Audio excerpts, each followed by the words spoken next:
ouvriers du mal. Il y aura des pleurs et des grincements de dents lorsque vous verrez Abraham, Isaac, Jacob et tous les prophètes dans le royaume de Dieu, et vous serez exclus. Apathie spirituelle et manque de foi. L'exclusion du royaume est due à l'apathie spirituelle et au manque de foi.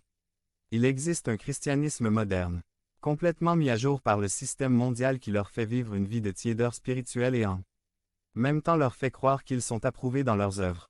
La parole de Dieu est ce qui apporte un renouveau spirituel chez le croyant, à mesure qu'il acquiert une meilleure compréhension biblique. Cependant, le système moderne a voulu influencer les églises de telle manière que les cultes de Dieu ont été modifiés. Certains considèrent les services d'adoration et de louange comme dépassés si les sons grandiloquents du moment ne sont pas présents. Parler du péché n'est plus accepté dans les chaires chrétiennes et dans les programmes télévisés parce qu'ils perdent du nombre de membres et d'audience. Les chefs spirituels modernes se plient aux habitudes du monde pour être acceptés. Dans le cercle de leurs disciples, ils ont voulu soumettre la parole au système et non le système à la parole. L'appétit spirituel a été perdu dans les églises, il y a un esprit de stupeur, insensibilité, indifférence.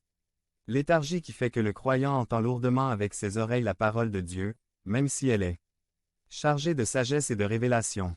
Cette attitude devient plus évidente lorsqu'elle pénètre et clarifie les pensées de l'âme. Point. Devenez membre de la chaîne et AIDEZNOUS à propager la parole de Dieu dans le monde entier. Samedi 16 mars 2024. P4. L'un des exemples à cet égard est reflété dans l'illustration suivante. Un pasteur parlait à sa congrégation de la relation entre les faits et la foi. Et il leur dit, que vous soyez assis ici devant moi est un fait. Que je sois ici derrière la chaire pour vous parler, est un fait. Croire que quelqu'un fait attention à moi, c'est la foi. La réalité est qu'en tant que ministre, nous devons être des hommes de foi afin qu'avec patience et persévérance, nous puissions accomplir l'œuvre de Dieu, et ainsi pouvoir gagner les âmes perdues et inconstantes.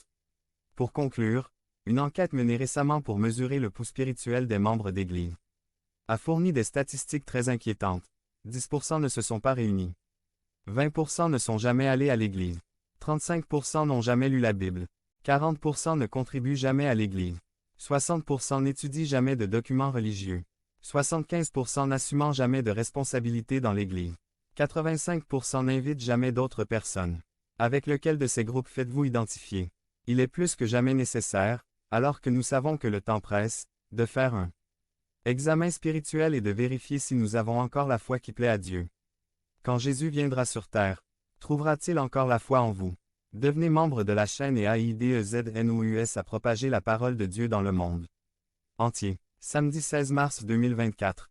P5. Les 7 bienfaits de l'amitié avec Dieu. Résumé.